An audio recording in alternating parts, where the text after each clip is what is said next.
Hi everyone, it's Fitz with the Walk and Talk, although I'm just going to stand here on the sideline. They're turning the field around for the Cowboys after the Wildcats and Frogs just tore this thing up on Saturday morning here in Arlington, Texas. Kansas State is the Big 12 champion. And make sure you're following along at GoPowercat.com and subscribe to this YouTube channel. Please do that, as we have a ton of coverage coming from you, from us, to cover this game. 31-28, this sucker went to overtime. It was epic. I knew it would be a really good game.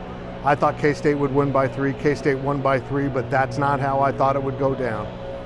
It went down as a journey that epitomized this entire season for Kansas State. When you had your downs, you had to recover. And this team lost 3 games to 3 really good teams and kept coming back and coming back and coming back. And when they're up in the second half, and TCU and all of its greatness and all of its Max Duggan-like toughness and tenacity, and just reminding me of Colin Klein so much, and how he kept getting battered and bruised and beaten and getting up. The Frogs just wouldn't stop, and you had to finally get the knockout punch. And the defense was what did it at the end of the game, with a goal line stand in overtime that will go down in Kansas State football history as absolutely incredible. And they did it with some guys on the field that hadn't been on the field very much, if at all, this season. Absolutely amazing team effort to win this football game, get to 10 wins under Coach Chris Klieman, and truly earn the spot in the Sugar Bowl as Big 12 champions, where it's expected to be Alabama, unless there's some hijinks that happens with the selection committee. That TCU team belongs in the national championship hunt.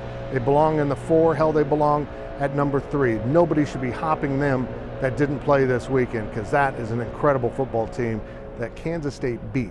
They didn't lose as much as they just got outscored. I'm telling you what, I'm not making this about myself, and that's not what I mean to say, but life can suck. Things can just turn horribly, and you run into obstacles. But I've learned through my cancer journey, you just keep going forward. You take everything in front of you, and you have some turns, and you face some adversity. And when you think things are going great, something happens. You just keep going forward. And that's what this team did all season long. They lost to Tulane. I thought we're looking at maybe a 6-6 season, a 7-5 season. They kept going. They win at Oklahoma. They come down and play TCU. They get the snot beaten out of them physically, give up a first half lead and end up losing by 10. They kept going forward. Texas comes into Bill Snyder Family Stadium and plays an incredible first half of football against a really good defense, the Big 12's top defense.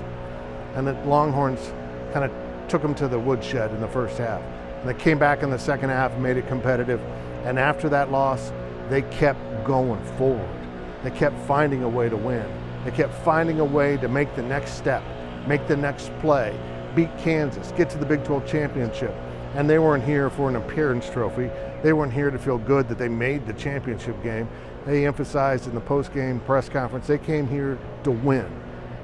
And as I talked to the team, the players, the coaches this week for GoPowercat.com, I realized this team is immensely mentally and physically prepared, even if they were missing some key pieces on that defensive side of the ball. And it got worse as the night went on, or the day went on here, with Echo Boydo going down and Malik Knowles on offense losing his ability to play.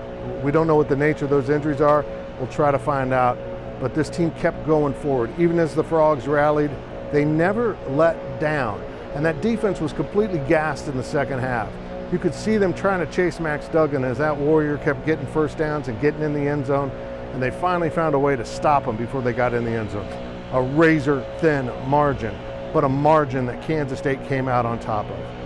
Kansas State made the plays, made them key plays when they had to make them, and they're Big 12 champions. It's the 4th conference championship in school history, the 3rd Big 12 title, and the first, of course, for Chris Klieman. They did it 10 years ago with Colin Klein at quarterback. Colin Klein was offensive coordinator, and he gets another ring. An amazing day for Kansas State football, an amazing accomplishment for Chris Klieman. And anyone who ever doubted Chris Klieman, from the day he was hired to the day they lost to Tulane in Texas, I would get messages about, this is the wrong guy. Well, I'm glad you weren't the one hiring the football coach. I'm glad Gene Taylor was the one that made that decision. You want to know why? You got it right. Kansas State football is in a really good position. And they're heading to the Sugar Bowl to play one of the most storied programs in the history of college football. Alabama, in all likelihood, awaits the Cats in New Orleans on New Year's Eve morning. It just gets better and better. Congratulations to the Wildcats. Congratulations to the fan base that had to kind of try to survive that game themselves. What a day to be a Wildcat, and everyone is damn happy they are. That's it for me from here. I hope the blowers weren't too loud. Got a lot of work to do. Follow us along at GoPowercat.com. Thank you for listening.